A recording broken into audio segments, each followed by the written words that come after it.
Assalamualaikum warahmatullahi wabarakatuh. Selamat pagi anak-anakku. Pada kesempatan pagi hari ini kita bertemu kembali, belajar lagi PPKN atau Pendidikan Pancasila dan Kewarganegaraan kelas 8 semester 1. Kita akan membahas mengenai bab 3, tata urutan peraturan perundang-undangan dalam sistem hukum nasional. Pada kesempatan pagi hari ini, sebelum kita membahas lebih lanjut, marilah anak-anakku, agar pembelajaran hari ini kita bisa cepat mengerti dan memahami apa yang saya sampaikan.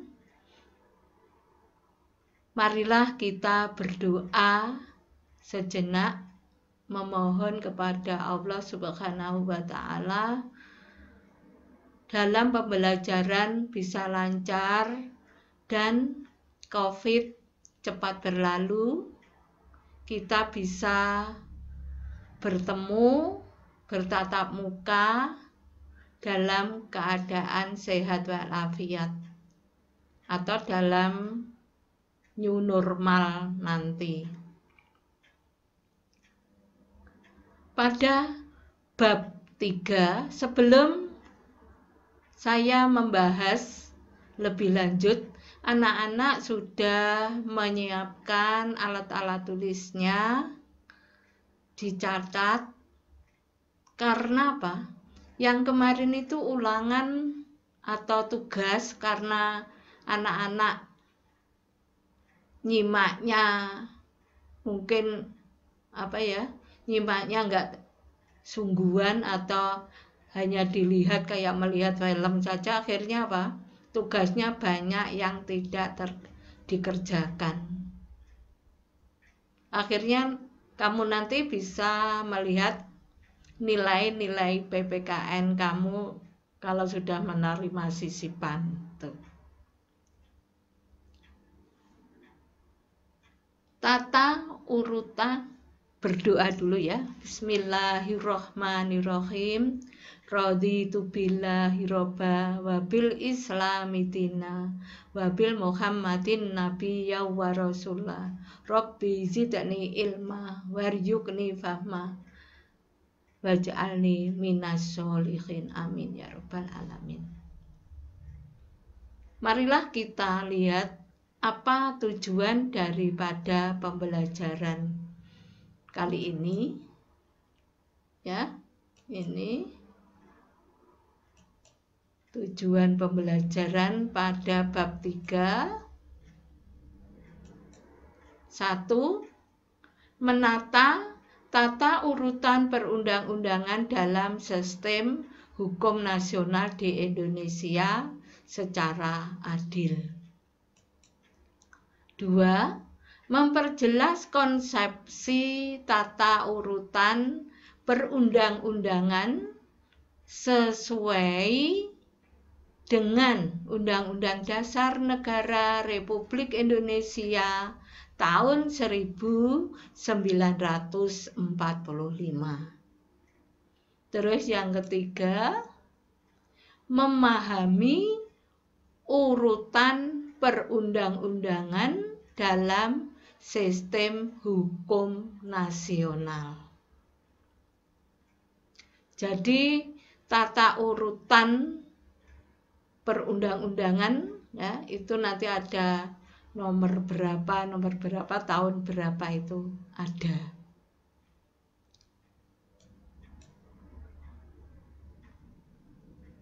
Yang A, makna tata urutan peraturan.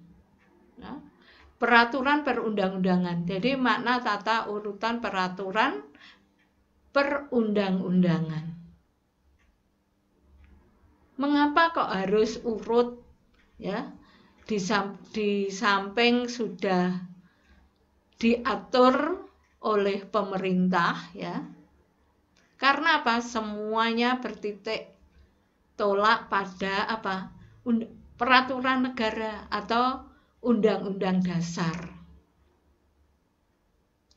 Seperti yang dinyatakan dalam Undang-Undang Dasar Negara Republik Indonesia tahun 1945 ya. Pasal 1 ayat 3, negara Indonesia adalah negara hukum. Nah, dalam sebuah negara hukum ada pengakuan hak asasi, asas legalitas serta peradilan yang bebas dan tidak memihak ya. Jadi sesuai dengan tujuan pembelajaran yang ketiga tadi. Ini makna urutan atau peraturan perundang-undangan itu tadi. Bersumber atau dasar hukumnya yaitu pasal 1 ayat 3 Undang-Undang Dasar Negara Indonesia tahun 1945. Terus selanjutnya, nah ini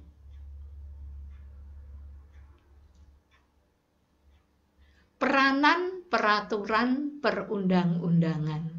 Jadi seandainya dilihat ya, kamu simak gambar itu ya, gambar di situ. Jadi itu apa? Terlihat teratur gitu loh kalau misalnya kita lihat secara fakta itu. Ya. Pada dasarnya peraturan perundang-undangan dipandang sebagai pedoman arahan bagi negara untuk melaksanakan suatu rencana yang telah dibuat. Kalau yang kemarin pada soal kamu itu ada apa ya, perwujudan atau saya suruh untuk menyebutkan atau mengidentifikasikan bagaimanakah perwujudan sila ketiga yang bisa dilakukan di sekolah ya. Berarti kalau sila ketiga ya termasuk apa, persatuan Indonesia, atau berarti apa, kamu harus bisa menghormati temannya, menghormati karya orang lain, mengikuti upacara bendera karena merupakan apa itu namanya nilai apa, nasionalisme ya, maksud saya itu. Jadi kamu harus banyak membaca. Kalau yang kemarin itu mengenai pembukaan dan dasar negara di dalamnya alinea keempat, sekarang yang peranan peraturan perundang-undangan ya.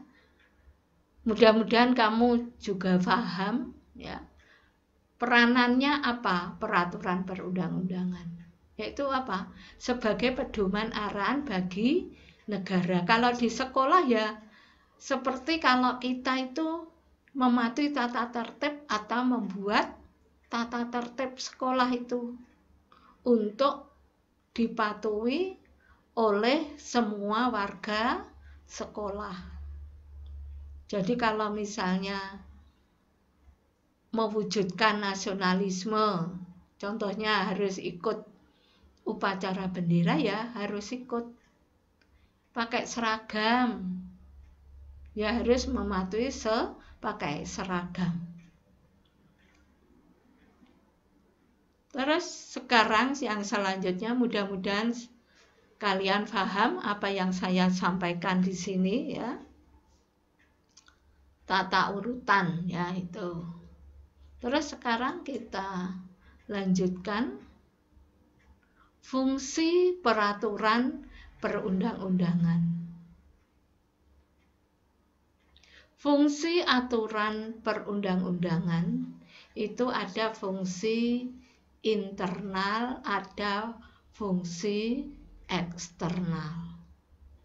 Jelas kamu sudah tahu ya maksud internal itu bagaimana, eksternal. Kalau internal itu dari dalam, kalau eksternal itu dari luar. Selanjutnya, ini tata urutan perundang-undangan di Indonesia. Kalian bisa membandingkan karena tata urutan itu ada undang-undangnya, atau kalau mungkin tidak sesuai dengan keadaan zaman, era zamannya ya, itu biasa lebih diperbaiki lagi ya. Misalnya kalau kamu melihat di sini ketetapan MPRS nomor 20 MPRS tahun 1966. Nanti ada tata urutannya bagaimana ya. Ini nanti saya bahas sampai dengan B saja.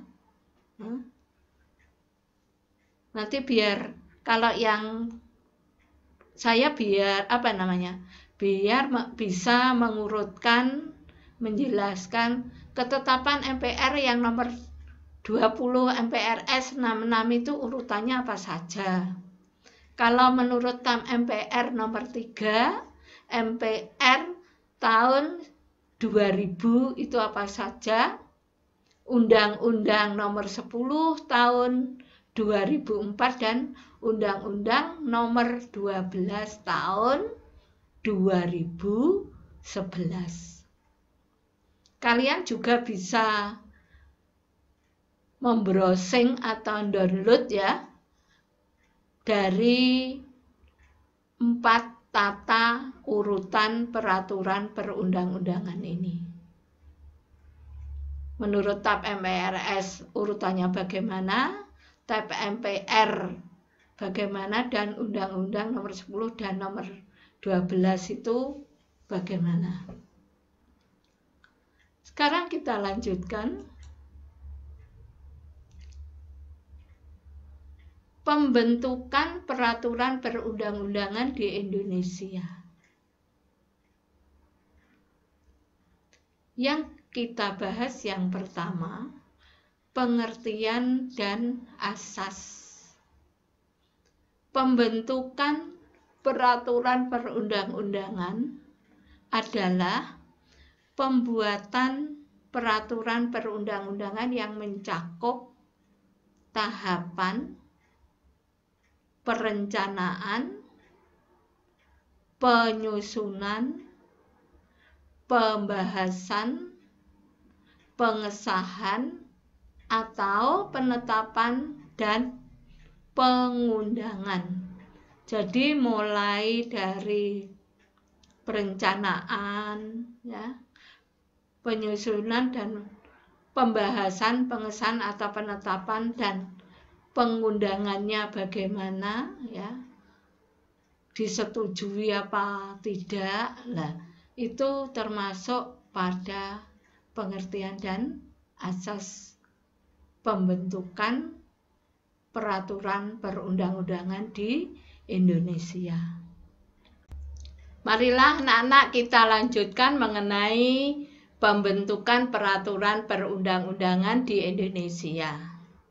Kalau yang pertama tadi mengenai pengertian, sekarang asas-asas pembentukan peraturan perundang-undangan tercantum dalam Undang-Undang nomor 12 tahun 2011 tentang pembentukannya ya, pembentukan peraturan perundang-undangan. Jadi nanti kalian bisa browsing atau download ya mengenai Undang-Undang nomor 12. pengertian dan asasnya ya. Ini masih mengenai pengertian dan asas yang memuat materi peraturan perundang-undangan mencerminkan asas-asas. Jadi asas peraturan perundangan itu mempunyai harus berisikan asas pengayoman, kemanusiaan, kebangsaan, kekeluargaan, kenusantaraan atau Bhinneka Tunggal Ika, keadilan, kesamaan, kedudukan dalam hukum dan pemerintahan, ketertiban dan kepastian hukum dan keselarasan. Kita lanjutkan bab 3. Maksudnya pasal 3 ini ya. Proses pembentukan perundang-undangan. Sesuai dengan pasal 3 ayat 1 Undang-Undang Dasar Negara Republik Indonesia tahun 1945, MPR atau Majelis Permusyawaratan Rakyat berwenang menetapkan dan mengubah Undang-Undang Dasar Negara Republik Indonesia tahun 1945. MPR menetapkan dan mengubah undang-undang. Jadi, kalau yang kemarin ada pertanyaan ya, pembukaan, mengapa pembukaan itu tidak boleh diubah? Nah, ada pertanyaan semacam itu. Karena apa? Kalau mengubah pembukaan berarti mengubah bentuk negara. Ya, itu. Yang selanjutnya, proses pembentukan peraturan perundang-undangan, atau di sini kalian bisa melihat atau mengamati gambar di sini. Rancangan undang-undang yang diajukan oleh Presiden disiapkan oleh menteri atau pimpinan lembaga pemerintah non-kementerian sesuai dengan lingkup tugas dan tanggung jawabnya. Ya, jadi yang membentuk undang-undang atau yang mengajukan, yang membuat ya, yang merancang ya, itu diajukan oleh presiden ya. Misalnya kalau undang-undang tersebut tidak disetujui, maka kita menggunakan undang-undang yang lalu. Ya, ini perlu kita pahami. Jadi mengapa kita kok harus membentuk peraturan perundang-undangan? Karena di dalam Undang-Undang Dasar Negara tahun 1945 itu hanya memuat yang inti-intinya saja. Jadi untuk suatu misal perekonomian, pasal 33 itu nanti juga ada undang-undangnya lebih lanjut mengenai koperasi, mengenai penghasilan negara dan sebagainya, itu nanti dimuat dalam undang-undang tersendiri. Kita lanjutkan lagi. Nah, ini pembentukan peraturan presiden tidak melibatkan DPR tetapi melibatkan menteri. Nah, ini kamu bisa mengamati ini menteri-menteri ini yang membentuk peraturan ya, atau yang merancang atau yang menyiapkan peraturan-peraturan dengan presiden ya. Jadi di sini tidak melibatkan DPR lagi, langsung menteri, presiden dibantu dengan menteri-menteri atau itu tadi non kementerian, lembaga non kementerian.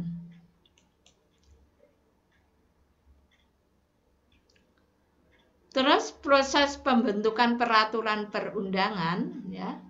Kalau presiden dan menteri berarti apa? Peraturan atau pembentukan peraturan perundangan. Terus kalau di daerah juga ada.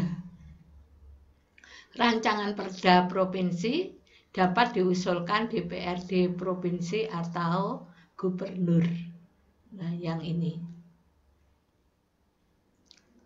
Ini tambahan dari saya ya.